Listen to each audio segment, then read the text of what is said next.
Hello, everybody. Bom dia. And that's the only Portuguese I know, except for obrigado. I hope I can say that at the end of the session. So thanks for coming. To be honest, I didn't expect that amount of people because there's a lot of other, let's say, interesting, strong speakers in the same time slot. So thanks for coming already to a topic that not everyone finds, let's say, the most interesting, which is testing. But let's try to keep it pragmatic enough. So I'm Sam from Belgium, Azure MVP for a little bit over 10 years now. I had my own company where I was, let's say, the technical co-founder, coded, and we also had an office here in Lisbon. So that's why I love the city and I know how cool the city is. But we sold the company in 2018, and then in 2022 I focused more on startups. So I did some startups, tried one myself, and advise and invest in some startups. And currently I'm tech lead at Vanhoutte Global. We are building, let's say, a software platform, a SaaS platform in the cloud on Azure to handle, let's say, billions of meter readings from energy and water. So smart meters, collecting them, calculating prices, and we do that as a service for other energy companies. Next to technology, I also have a passion for cycling and traveling and barbecue actually as well. Anyway, the topic of today is all about testing. And one of the things that I do in my free time is not only cycling, but also building a website that is called Kotacol. It's Belgian specific. So I don't think there's many Belgians here in the room. But if you would be, you may know this. So in Belgium, actually Belgium is known as a flat country. But in the 80s, so 1980 something, there was 3 guys, and they, before Excel existed, they made an encyclopedia of 1,000 climbs that you could do with your bike. So, and they gave ratings to those climbs. Like the more points, the more complex it becomes, and the more harder it is. So they did this for 1,000 hills or climbs in Belgium.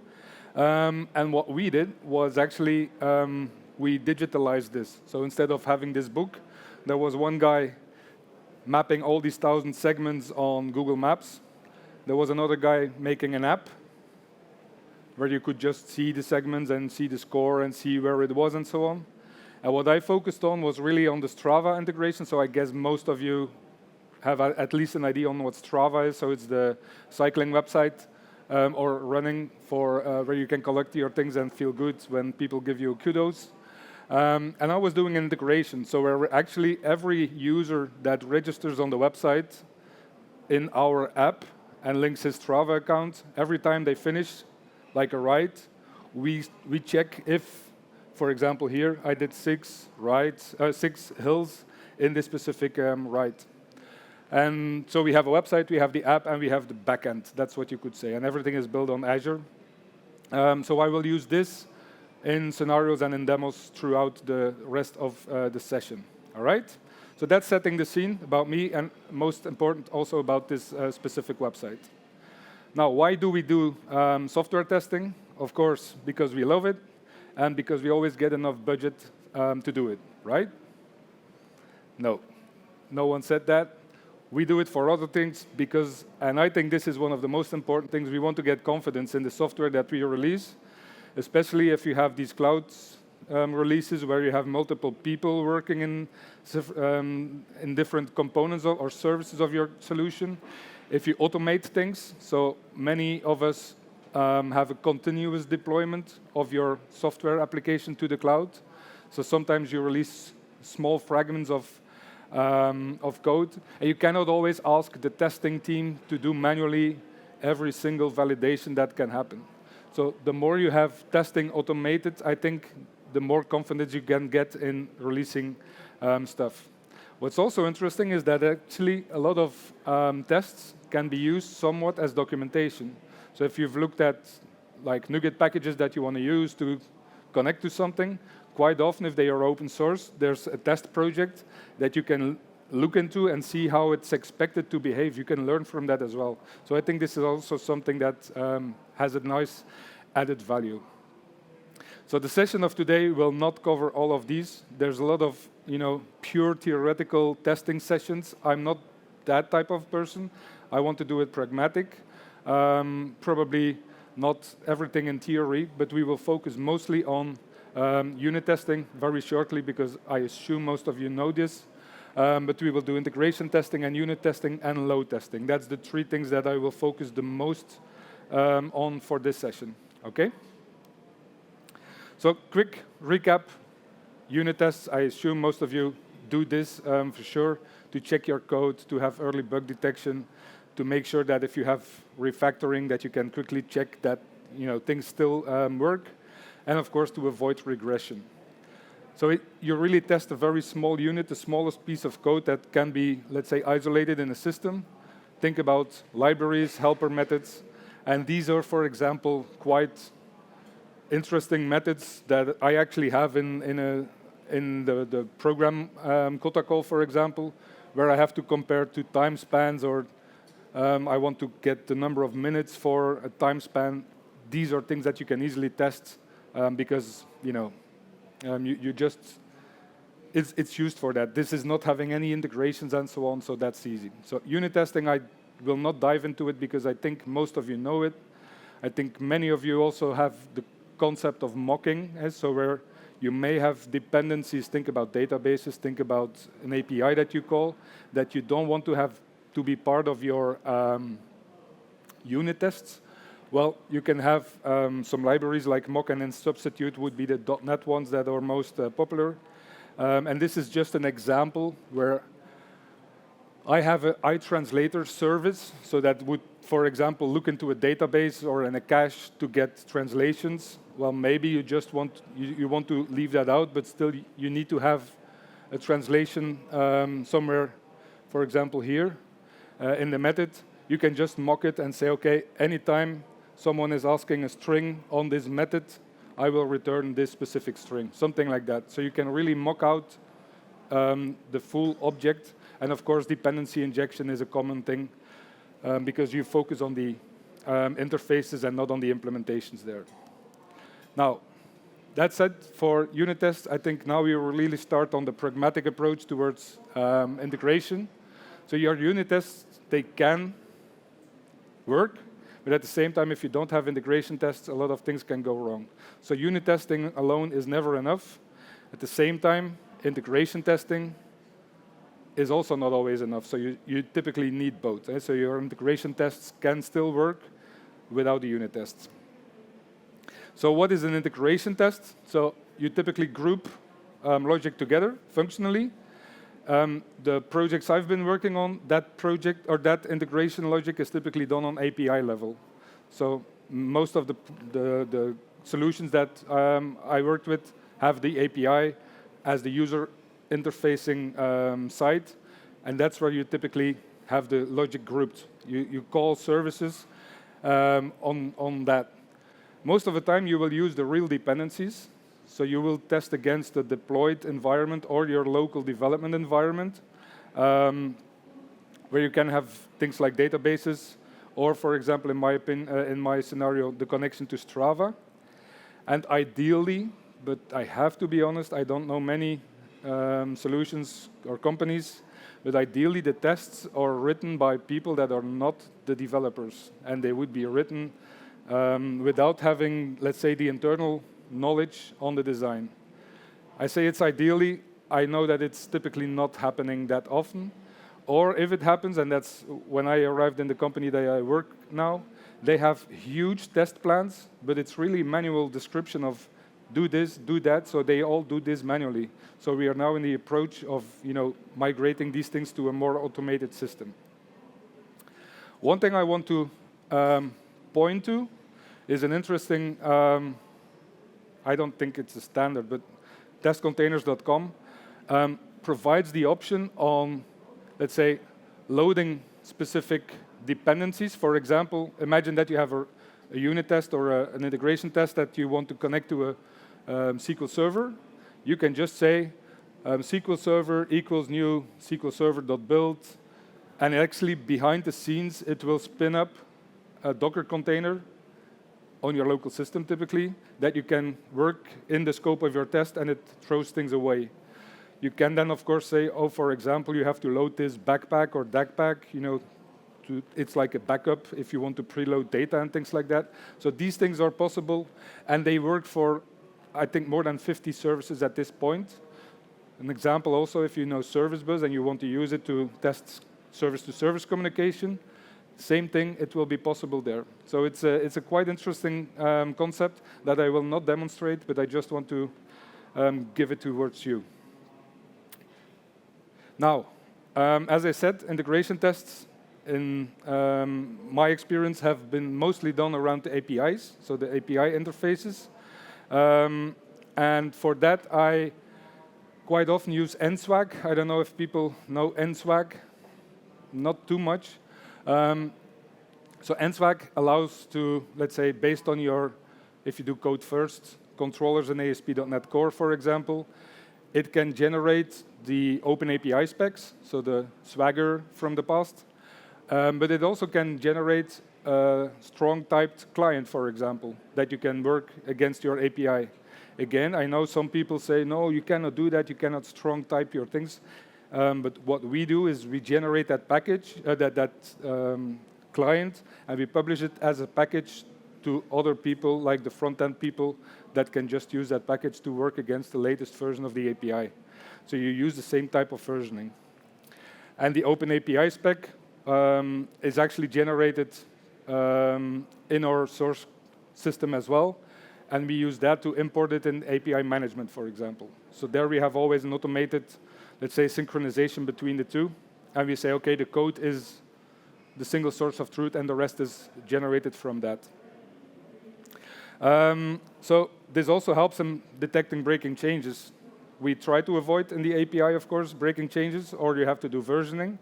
But if you have your test client and it's used, for example, by yourself or by someone of another team in the front end or in an app, and they installed a new version of the NuGet package, and their code breaks, you know, oh, my API has broke because the interface changes and is not backwards compatible. So NSWAG is really the thing that I use quite extensively, and I will dive in those details.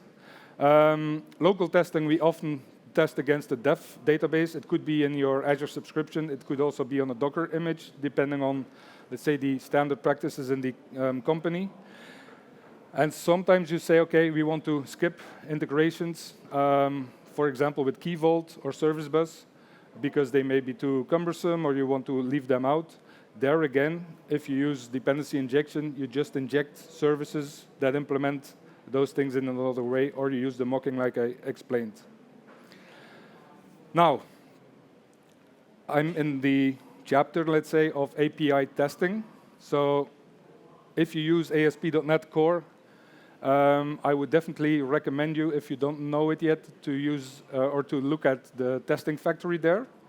So it's ideal for local execution. So imagine that you have your tests and you want to test your API.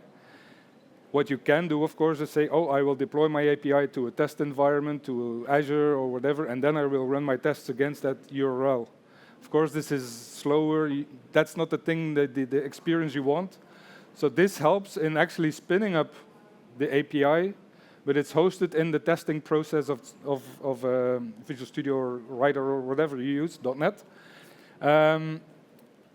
And you can really step through everything. So it's in the same process, and that's quite nice.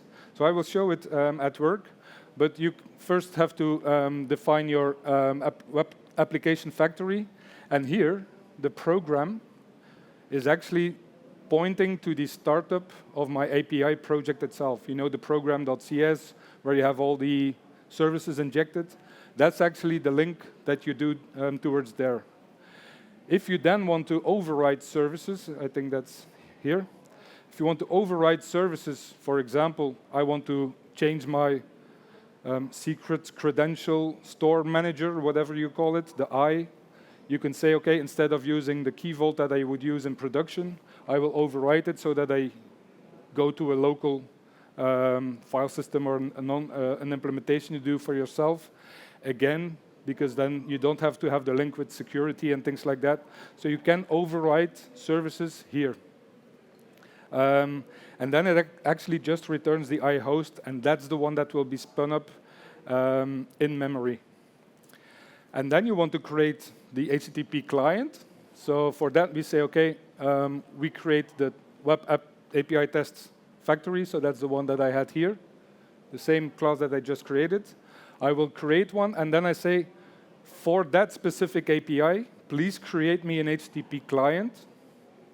And you can add some specific client options. For example, if you want, you can still run it against another URL. But by default, it would go to HTTP localhost because that's where the in-memory API is hosted. So what is important here? Here you can add different things. Imagine that your API expects secret headers. You can add these things here in the HTTP client. And then the actual test, you will say, and this is the strong typed generation that I just explained with NSWAG. So this client, you say, I will create a user's client, and you see I'm using the interface. I'm using it, the implementation, and there I say, with the client that I have just generated. And then, for example, I can say, I just get a user with a random GUID, so the user will not exist, so I expect it to have an API exception, just as an example here. So that's how things work. I will show it now in Writer at actual work. So first of all, the bookmarks, yes. So this is my API project. I hope you can still see it enough. So the web API.cs project. And in the end, I have a build action that actually calls the NSWAG.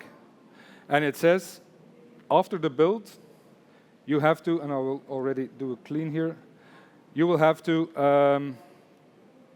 execute the NSWAG, and you use, for example, NSWAG client, and you have to output it into the Kotakol OpenAPI JSON. So I'm generating with one command two things. I'm generating the Swagger, so the OpenAPI definition, in this specific location, and I'm also generating a client. And you can see that I have for example, the client. Here I'm saying, generate Kotakol API client, so it's C# class, in this specific location. And this is actually, this is this specific location, so this is all code that is generated. If I delete it, and I do now, sometimes it's cached, but if I now do a build, if I build this project, I would expect at least that this code is being, let's say, regenerated by the build. Close it. But the code is generated. So that's what I mean. This is the client code that we generate, and we actually have then, as a NuGet package, deployed automatically towards our own package repository, and people can just use that.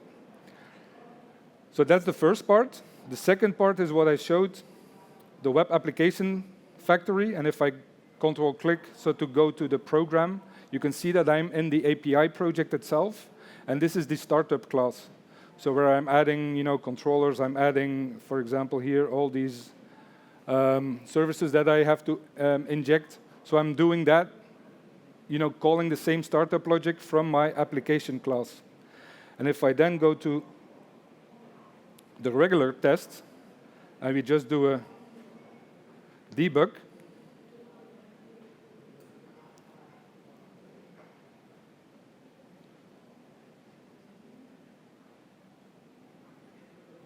I don't even know what this is, but anyway.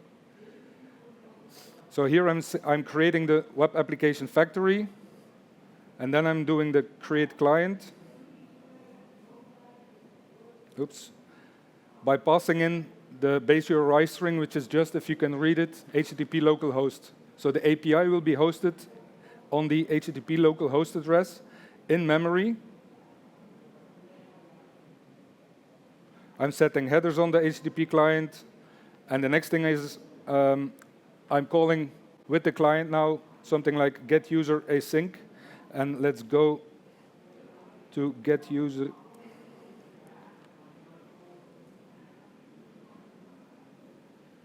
here. So pressing the next, and you can see I arrive in this is my controller, the user's controller. I just arrive here and I can just pass through, and you will probably see that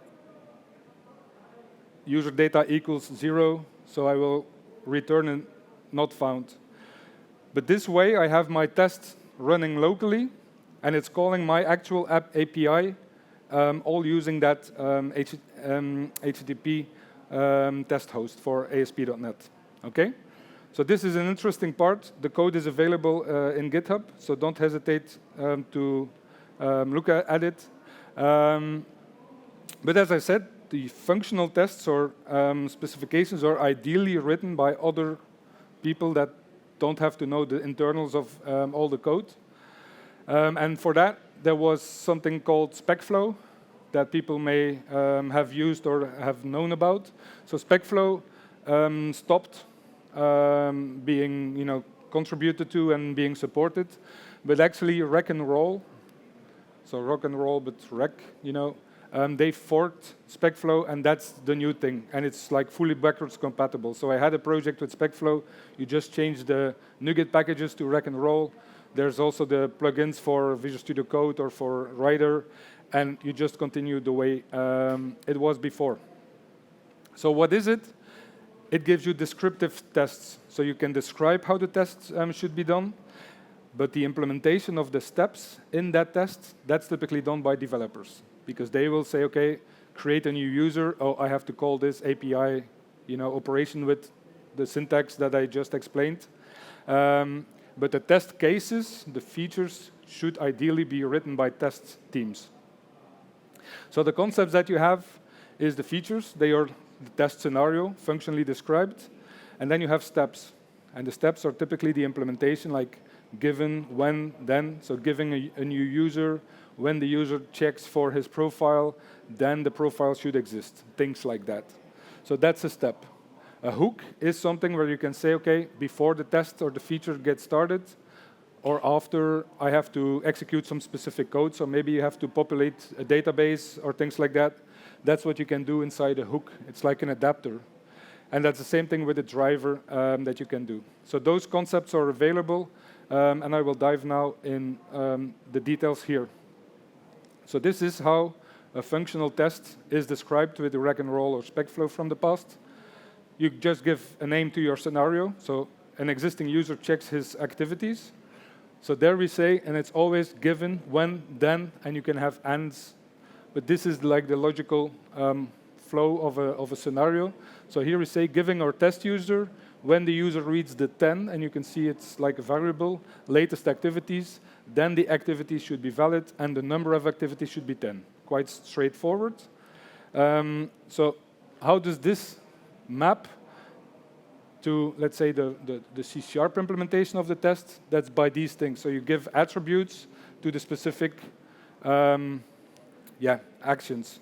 So giving our test user, it maps to this one. So every time this is executed, this method will be called. And you see the same thing with when. So when the user reads the latest activities, and here you can see I have like the asterisk, and that's what we call a parameter. So the 10, if my tester says I want to test with 100, 100 will be mapped with this, and the first one that is mapped here will be the first argument to your implementation of that test. So that's the way you can set up these things in the mapping from your functional description all the way into your steps and features. You can also add context injection to have a link between the different steps. So you can add state, if you want, in step 1, and validate the state in step 2 or 3, and so on. And you can add more customization, so also add other services if you want that. But I will show that when I do the demo. So an additional layer is also the driver pattern, where you can say, okay, for example, the things where I generate that strong typed client to call my in-memory API, that's something I do in a driver. And then I write it once, and I can just access it. You will see it in the demo. And the driver here is then passed, injected, and is made available in all the other implementations. And this is, for example, before scenario, and I think I have written here all the possibilities. So where you can say, okay, I have to prepare or I have to clean, state from maybe external systems. All of that is available here. But just like you know with XUnit or NUnit, you have the similar things here. So let's go to Visual Studio, or Writer, sorry, in my case, where we have a file. So this is a feature file, and as you can see, this is something that you can quite easily read. And the nice thing is, if you install the Rec and Roll plugin, you can just say Control-click, and you go to the actual details of or the implementation of your steps. As you can see here, these are the steps. So this is binding to that specific thing. And as you can see, I have two things being injected.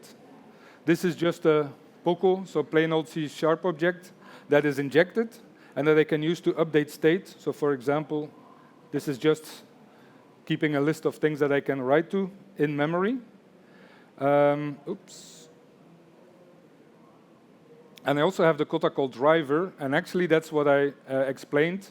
So I'm generating the kotacall.webapi.client, so the one that was generated by NSWAG.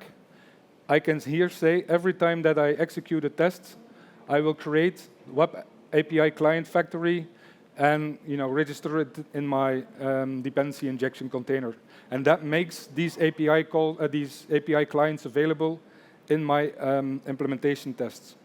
And what I can just easily do now is execute these pieces of logic, and you can see here that they are all green. And you can, of course, go step-by-step debugging. This is just like a unit test that you may know, but the nice thing is it's all abstracted away in reusable classes. So adding tests is quite easy now because you can reuse different pieces of logic that exist already. Okay? So that's enough now for, let's say, the C# and .NET world. So this may have been a little bit from here to there with all the .NET code, which I understand. From now on, it's more easier to digest, I think. And the first thing I want to show is how to do Azure load testing. So I don't know if people have been using Azure load testing. Any people that have experience with JMeter for tests? So I don't have experience with JMeter, to be clear, but this is like a very broad tool that is used by a lot of, and I think it's cross-platform, but it's quite extensive. Azure Load Tests supports that, but also has a lot of availability or things to make it quite easy, and I will show that good. So load testing, you typically focus on how does my application respond, what's the throughput, so if you have things that have to be processed in parallel, how reliable is it? Like if I suddenly have, instead of 5 users on my website, I have 100 at the same time, do I have like timeouts and things like that? So that's the reliability. And of course, scalability, you have to know how your system behaves under load, especially if you have multiple components that call each other. Think about a service that is being called and that puts commands on a queue, and maybe you have the processor afterwards that is, if that is not able to scale, these are the things that you have to find out when you do a load test. So you don't just have to look at how fast is my response and things like that, how much concurrent users do I have. You also have to look at how my system behaves, and all of that is possible with Azure load testing. So first of all, of course, you have to define, if you do a load test, what's my objective? What's the acceptable response time on average? How much users do I want to have? Those type of things. How much can it cost? Because if you do auto-scaling, of course, it can have an impact on pricing, so you have to be aware. Maybe you want to have maximum thresholds there. So you have to know these things. And you have to plan for that. So you have to know when is it okay for you, because you can always look at things and say, oh, it's fine, or this is way too slow. So ideally, maybe by business also, what's the typical response time you want to have for the scenarios.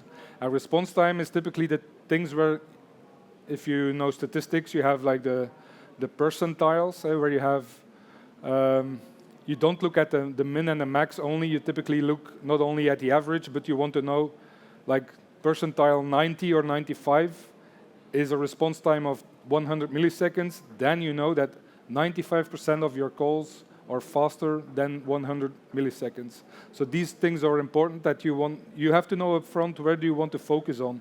And is there a big difference between the min and the max, or the minimum and the P95? Because if there's not a big difference, it means the load has not such a big impact on your application. So that's an interesting one. So the key concepts that you will find back in Azure Load Tests is, so JMeter, as I said, which is an open source tool, and you can have JMeter scripts, so you can import them into Azure Load Test and use those. What you also then have to specify is how much instances for test engines do you have, and how much virtual users will you have for those instances. And that actually totals, the number of instances times the number of users will be, let's say, the concurrent users they will set up. The things that I use is API tests, because at this stage I don't care too much about the front end. In the type of application that we have, the latency is always on the back end and the API calls and the data access. So that's why I focus on API tests, also because it's quite easy to configure, as you will see. And you have the possibility to have your load tests integrated and linked with your CI/CD, so with your GitHub or Azure DevOps pipelines, which I don't see as a good exercise to have it like by default part of your release pipelines, but it can be interesting to have it like manually triggered from your Azure DevOps or GitHub environment. So you will get client-side metrics, like how much users did we have, what's the average latency, those things, the response time. So these are the ones that you will get. But quite important, and that's what I said, you want to know how your system behaves under load. You want to know on the server side, so typically your cloud side, how much messages did I have on service bus? How did that scale? How much requests were throttled? Do I have deadlocks on my SQL? So you know the types of services you use. You can just add as much metrics as you want, and they will be collected and made available. And this is interesting. It's not just these ones, because that's, let's say, the result, but you want to know what's the impact on my actual server. So let's go to the portal. So Azure Load Test is just available. You can create a resource and click there. And then what you have, you can define your tests. And as you can see, tests can be of two types. JMX, so that's the JMeter compatibility, which I will not dive into because I don't have the experience. And URL test, and that's the one that I will show here. So what I'm doing, first of all, I will show how the test plan behaves. So I will test against URLs. And I have different steps. I have 4 steps, zooming in again. So by the way, a call is like a climb or a hill. So that's the Kota call. They were French speaking. So first I will get a list of all the climbs. That's an API call. Then I will get a list of all the home statistics. It's like the latest users that did a new climb you can get there. Then I will get achievements for a specific random user. So I will ask the system of one of the users, give his or her achievements, like how much climbs did that person do and so on. And then I will get the details of a specific climb again for that user. So what's important here is I do chaining of context from responses. So for example, here I get a list back of users. So let me show you the website here. This is what we call the home statistics. So you can see that there's Louis who did this climb today. I get those things back, and as you can see here, this is a user ID. So I will get the user IDs and use that. Use that in the next thing where I want to get the achievements for that specific user. I will use randomly one of the user IDs from that homepage in the query there and in the query there, and that's what I will show. So the achievements is what, this is my login now. The things that you will see here. So getting the calls. Here I'm just specifying, and this is API management. So I'm calling this API operation using a get statement. As you can see, you can pass. Is this too flaky? Sorry for that. I don't know how I could change this. So you can get this API operation. You can, of course, add query parameters and headers. And actually, that's what I do because the API is secured with a secret key. So I pass in the secret key. And this one is actually a variable that I get from Key Vault. So the secret key is in Key Vault. I will find back how it works. And if I go back here now to this one, now I have to close it.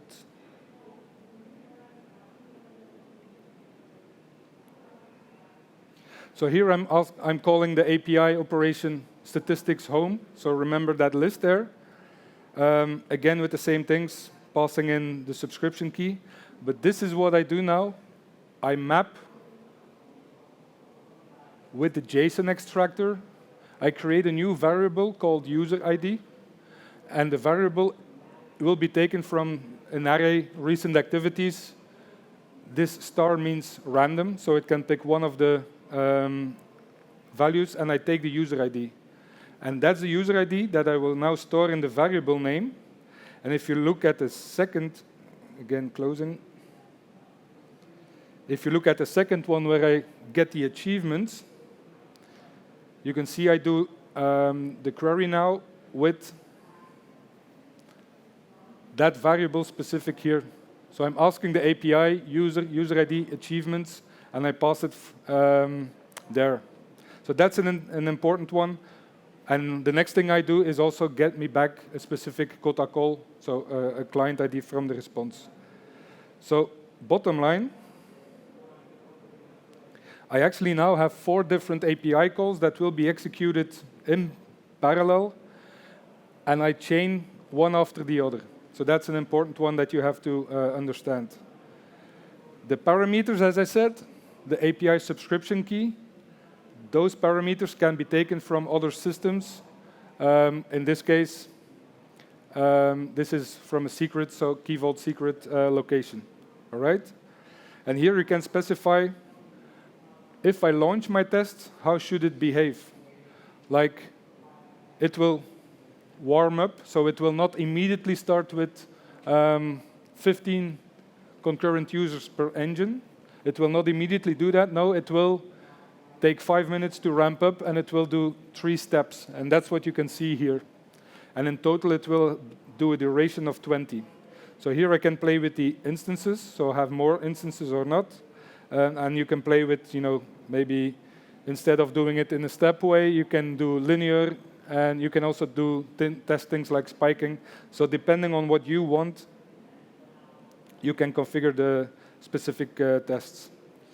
And here, I'm specifying, if I run this test in Azure load testing, these are the resources that I want you to monitor for me. So I'm using a functions thing, I'm using a database, I'm using service bus. So please add all those metrics, because I want to look afterwards how things have behaved.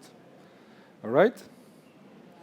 And you can also set some criteria, which I have not done, but where you can, for example, specify the response time has to be below this and that. So that's the way to configure a test. I will not run it now because this takes some time. It spins up instances and so on. But I run it, I think, right before the session. And you can see that I made 490,000 something requests for 20 minutes. The response time was on the 90 percentile, but it was 30 milliseconds for the APIs, and I did not have any errors. And then again, you can see how the response behaves and things like that. You can see how much requests per second you have, and these are the ones that I wanted to show as well. The server-side metrics, so CPU connections that failed, deadlocks on SQL, because that used to be an issue before I had a fix. That's what you can do. You can really have this set up. If you want, you can mark things as a baseline, because maybe now I say, oh, this is not the performance I want, so I will make some changes. I add some caching in my API management or whatever. You can mark this as a baseline and see if I made some changes, how does my, what's the result of those changes? So that's the interesting part with Azure load testing. Okay? And then we go to the last part for UI tests. So to be clear, my entire 20+ years career has always been based on back-end stuff. So you don't want to give me front-end tasks, because the most perfect back-end will not be usable in the front-end. I'm not a UI guy, but at the same time, I have done some minor things, and also looked at how can we do testing. So the website that you can see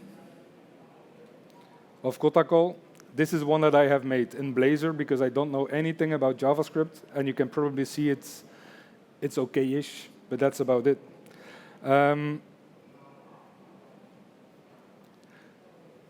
But then I want to do some UI tests, because I think this is also an important thing. Sometimes you have indeed, like the company I work with, Verity, they have a lot of charts with data.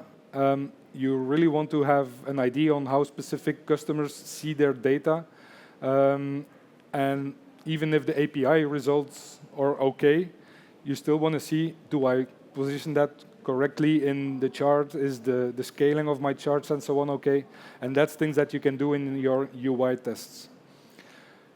Just like with anything, I think it's important that you have to detect issues before the users do. Last week, yeah? I think Wednesday, maybe Thursday, there was an outage with Azure Front Door. I don't know if people have been seeing that.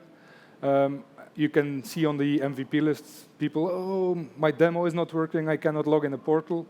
I was like, our customers are down, But the good thing was we knew it before the customers know it, so we could already take proactive measures.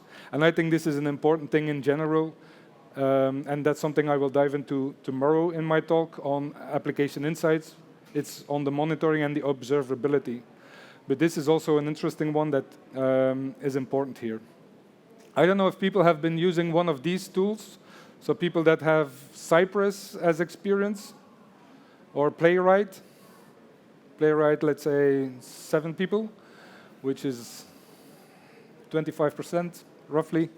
So I used to do Cypress in the past, but then I actually started to switch more to Playwright, because you will see it's much more push now, it gets more love and attention, because it's open source by Microsoft. But Cypress was quite cool as well, and actually they are very similar. So the same concepts.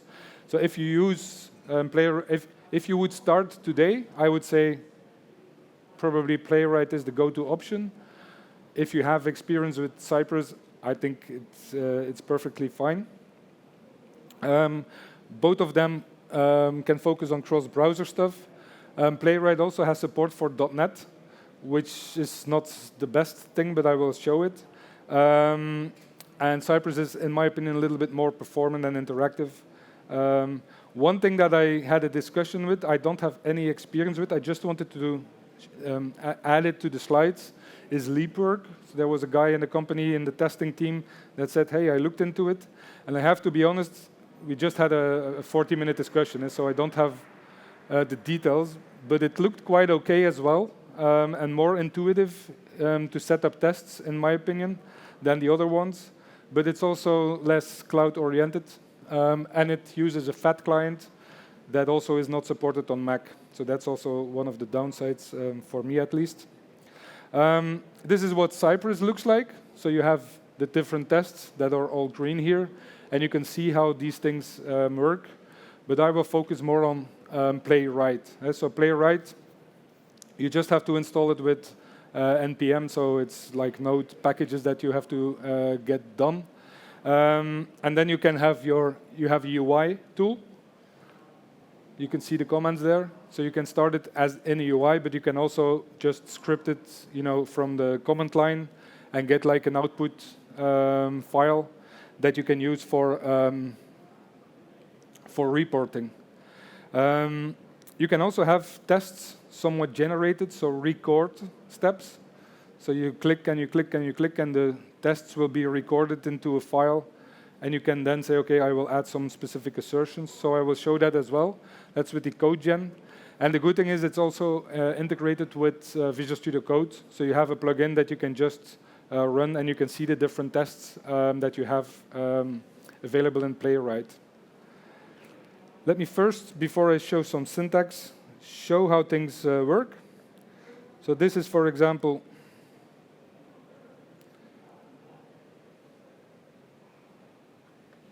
an example of a file in Playwright. So I will dive into details later. But this is the one that I can then say, run the Playwright test. And I'm searching for one of the many slides.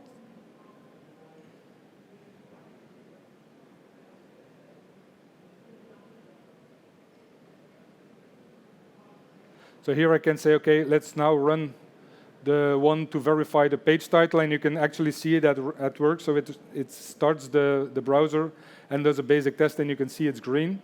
So I can have all of them now executed from Visual Studio Code, and you can see the replay here.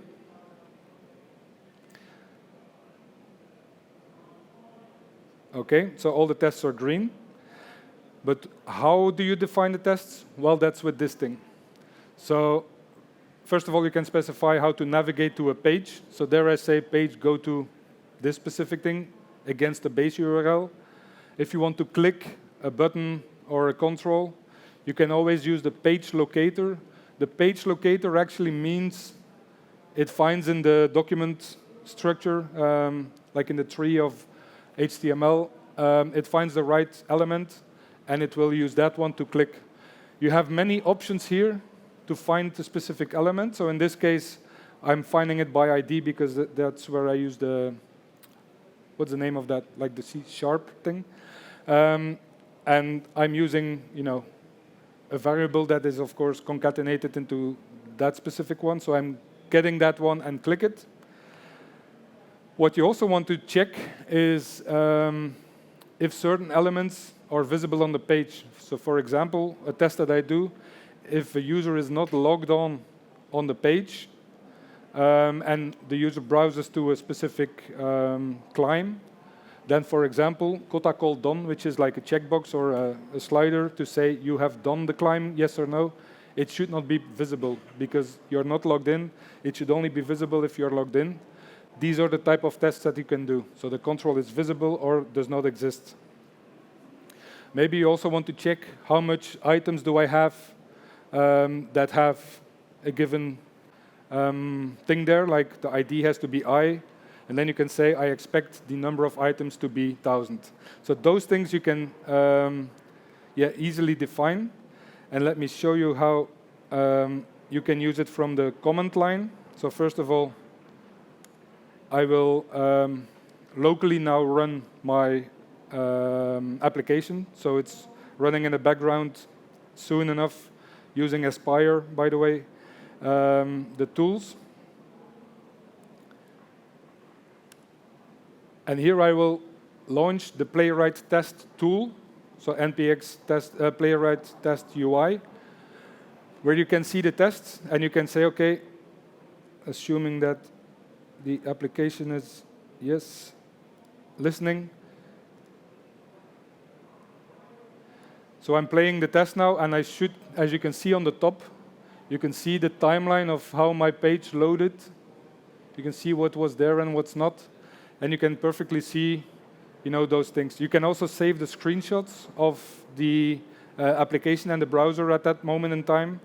You can specify that the test should run against this and this and this browser, so Chrome, Safari, and things like that. You can also specify, if you think about that responsive design, so you can specify that it should run on a mobile type of thing and also see the screenshots of that. So for those things, it's quite interesting, because if you imagine how much work it is for some people to do that manually, doing this in an automated way is definitely the interesting part. So that's the result there. The other thing I said is that you can have code generated. And for that, you do playwright code gen. And now I have to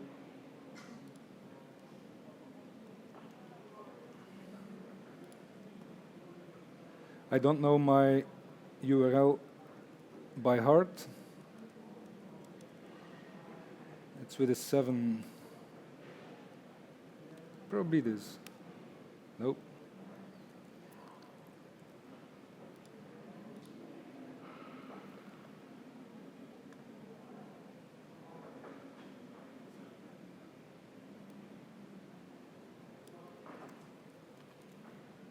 So this is Aspire dashboard. So let's check here.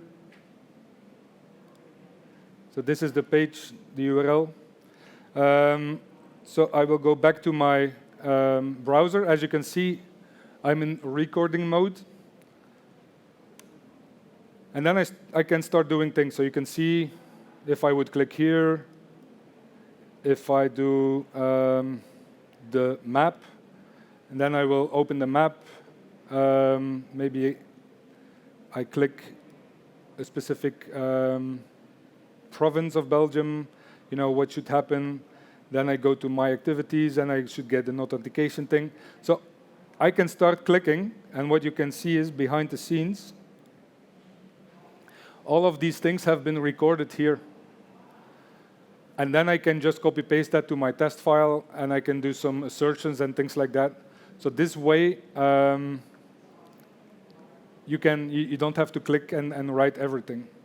What is important, however, is, let's go back to, and maybe stop the recording. If I go to this page here, and I go to, let's just take one call.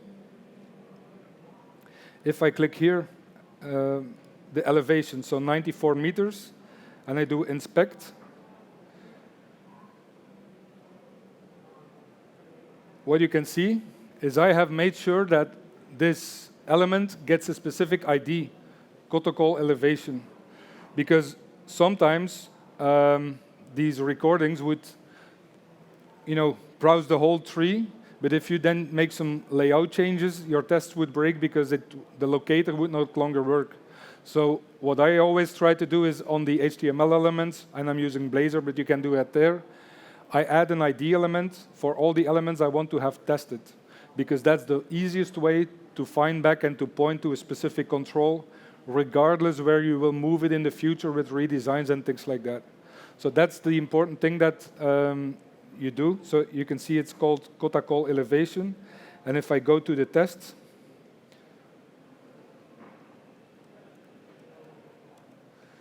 the test is,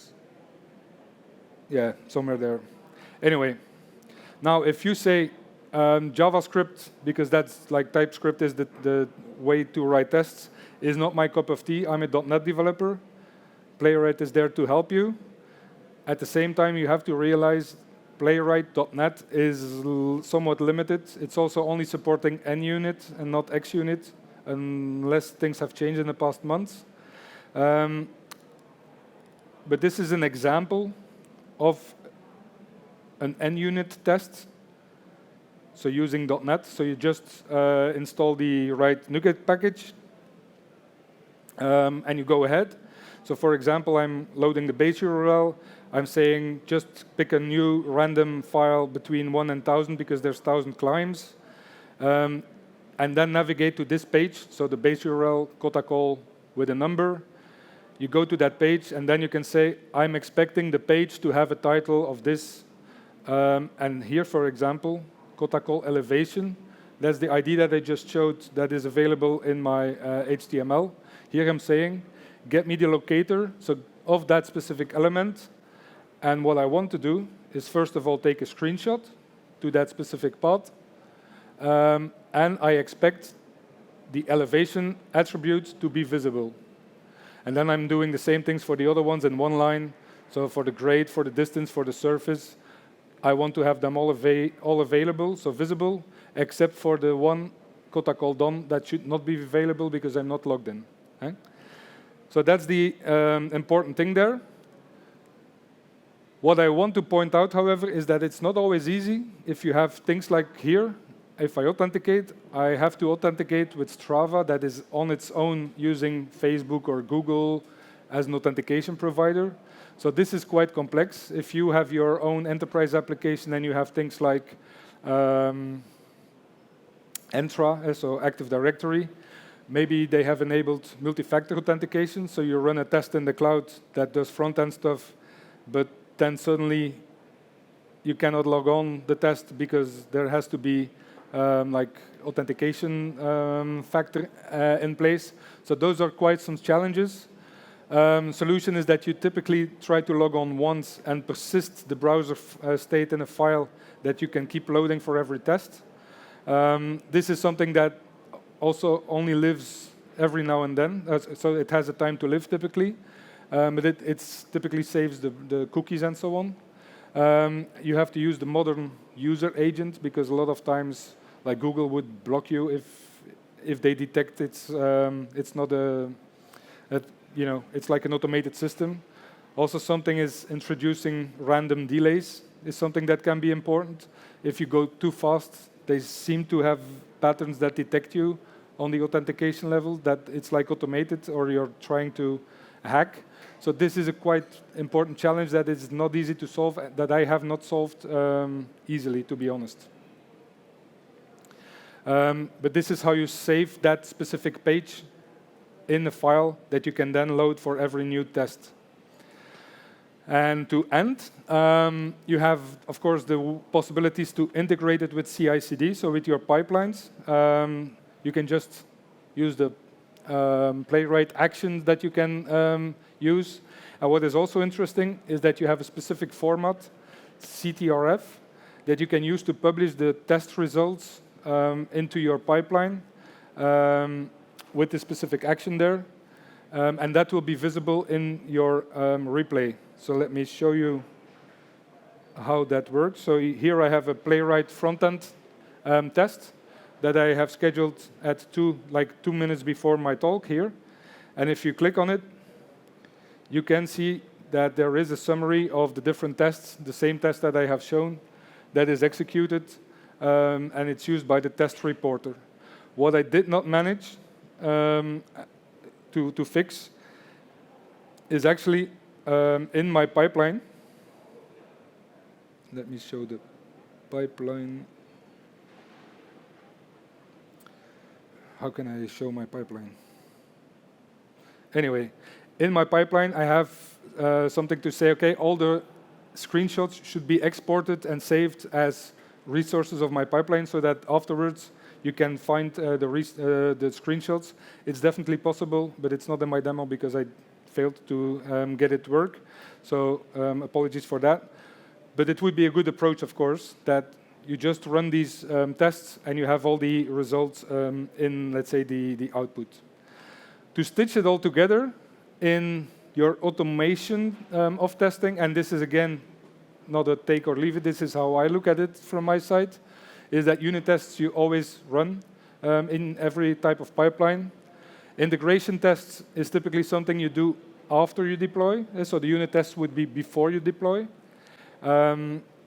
UI tests is a possibility to do it, but what I have seen is that if you make them blocking, you will a lot of times have like false negatives, like it blocks, it fails, but it's because the test was not, the timeout was expired because you're still waiting for deployment in Azure and so on.